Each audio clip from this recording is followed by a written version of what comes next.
Good afternoon. आज का topic है रे ऑप्टिक्स। और रे ऑप्टिक्स में एक टॉपिक है, ये क्वेश्चन भी पूछा भी जाता है, नंबर ऑफ इमेजेस। अगर मिरर के बीच में कोई ऑब्जेक्ट खड़ा हो तो उसके कितने इमेज बनेंगे। ये नीट जेई आईआईटी में पूछा जाने वाला सवाल है और नॉर्मल बोर्ड्स एग्जाम में भी ये क्वेश्चन बनते हैं। तो हमें ये देखना है कि कोई ऑब्जेक्ट किसी मिरर के सामने खड़ा हो तो उसके कितने इमेज बनेंगे। तो यहाँ पे टॉपिक आपके सामने लिखा हुआ है ray optics number of images. इसको निकालने के लिए एक सिंपल सा हम फार्मूला का इस्तेमाल करेंगे और इस फार्मूले का यूज करके हम नंबर ऑफ इमेजेस को ईजिली निकाल पाएंगे। तो यहाँ पे हमारा बेसिक फार्मूला है कि 360 को हम थीटा से डिवाइड करेंगे। 360 को थीटा से डिवाइड करेंगे। थीटा क्या होता है? दो मिरर के बीच में बनने वाला एंगल।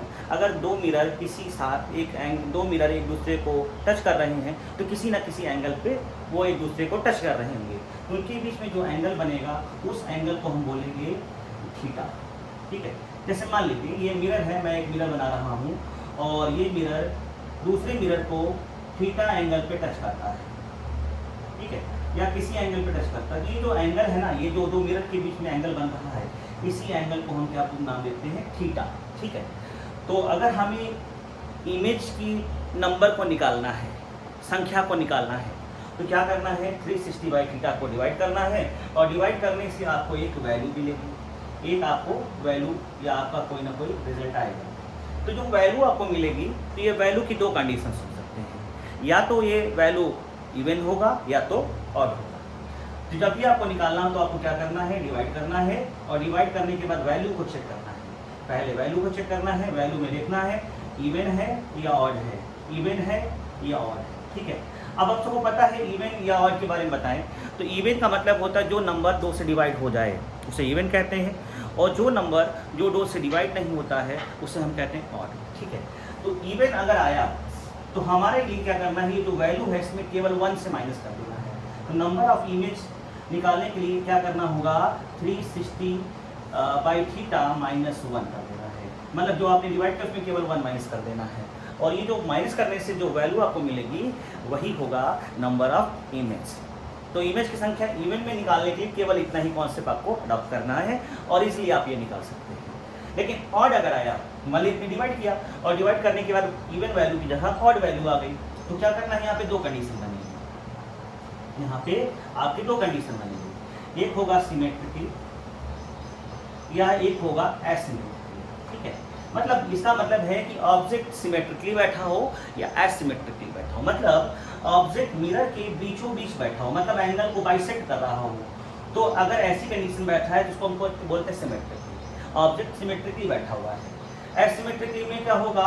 ऑब्जेक्ट बीचों बीच ना बैठकर कहीं भी किसी एंगल पे बैठो, यहाँ पे बैठ सकता है, यहाँ बैठ सकता है, ये कोई भी एंगल हो सकता है। लेकिन सिमेट्रिकली बैठा है तो मतलब मिरर के एंगल के बीचों बीच वो बैठा हुआ है। तो अगर ऐसा कंडीशन में बैठा है तो इसके लिए आपको फार्मूला इस्तेमाल करना पड़ेगा। जो आपने यहाँ पे फार्मूला यूज किया वही यहाँ पे भी इस्तेमाल यूज कर देना है। 360 बाई थीटा माइनस 1 करके आप इससे भी नंबर ऑफ इमेज निकाल सकते हैं। ठीक है, अगर ऑब्जेक्ट एसिमेट्रिकली बैठा है तो यहाँ पे आपका फार्मूला क्या यूज होगा? 360 बाई थीटा इस्तेमाल करेंगे, केवल इतना ही यूज करेंगे। इसमें 1 माइनस नहीं करना है आपको, 1 तो इसमें माइनस करना है, 1 तो इसमें माइनस करना है, और इस फॉर्मूले का यूज करके आप नंबर ऑफ इमेज निकाल सकते हैं। चलिए हम इसको एग्जाम्पल्स देखते हैं। तो आपको मैंने जो बताया वो कॉन्सेप्ट क्लियर होना चाहिए। 360 थीटा डिवाइड करेंगे, एक वैल्यू मिलेगा, वैल्यू को चेक करना है इवन है ऑड है। इवन है तो ये आएगा, 1 माइनस करेंगे। ऑड है तो दो कंडीशन बनेगी, सिमेट्रिक और एसिमेट्रिक बनेगा।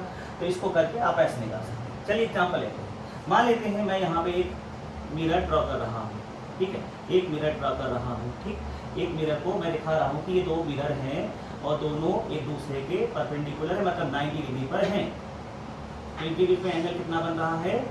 90 डिग्री। ठीक है, तो अगर ये सवाल आया हो इसमें कितने इमेज बनेंगे, तो आपको फार्मूला लगाना है। क्या करना है? 360 बाई थीटा, थीटा यहाँ पे क्या है? 90 से डिवाइड किया, कितना आया? 4। ठीक है, अब 4 आया तो 4 में हम क्या चेक करेंगे? इवन या ऑड। तो हमको 4 देखें 2 से कट जाएगा तो इवन होगा। इवन होगा तो 4 में हमें क्या करना है? 1 माइनस कर देना है। 1 माइनस करते ही हमें क्या मिल गया? 3, और 3 ही हमारा क्या होगा? इमेज की संख्या, number of images.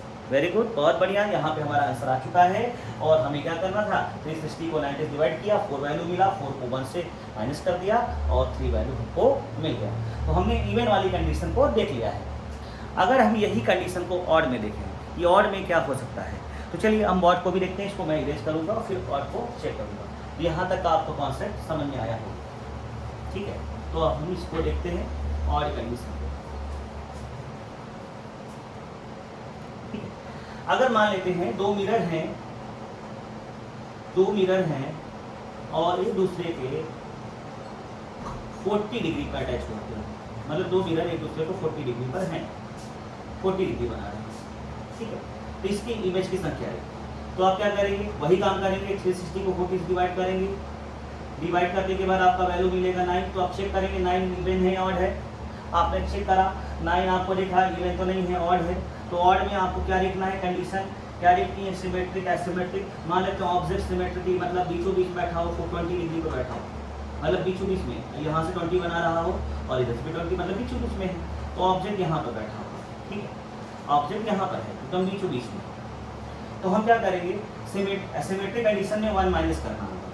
Symmetric condition बैठा हुआ है तो आप क्या करेंगे, 9 में से 1 माइनस कर देंगे, आपका आंसर आ जाएगा 8। इसका मतलब है ऑब्जेक्ट ये मिरर कितने बनेंगे, 8 इमेज बनेंगे। इमेज कितने बनेंगे, 8 इमेज बनेंगे, ठीक है। लेकिन अगर यही कंडीशन लेते हैं कि वो बीचों बीच में ना बैठ करके एसिमेट्रिक कंडीशन बैठा हो, बीचों बीच में ना बैठा हो तो वो ऐसे बैठा हो, तो इसमें इमेज कितने बनेंगे। तो आप सीधे सीधे रखते हैं कि अगर इसमें लगाना है तो 360/θ -1 करना नहीं है। इस कंडीशन में आपकी इमेज कितने होंगे, 9। तो सिमेट्रिक में 8, एसिमेट्रिक में 9। तो आपने यहाँ देखा कि कैसे हम इस इमेज की संख्या को आसानी से निकाल सकते हैं। इस फार्मूले का उपयोग करके हम इजली नंबर ऑफ इमेजेस को निकाल सकते हैं। ये plane mirror based formula question था और इसको मैंने बताने का प्रयास किया है और आपने इसको आसानी से सीख लिया है। वेरी गुड, बहुत बढ़िया। फिर से अगले टॉपिक पे हम लोग फिर से मिलेंगे। Thank you.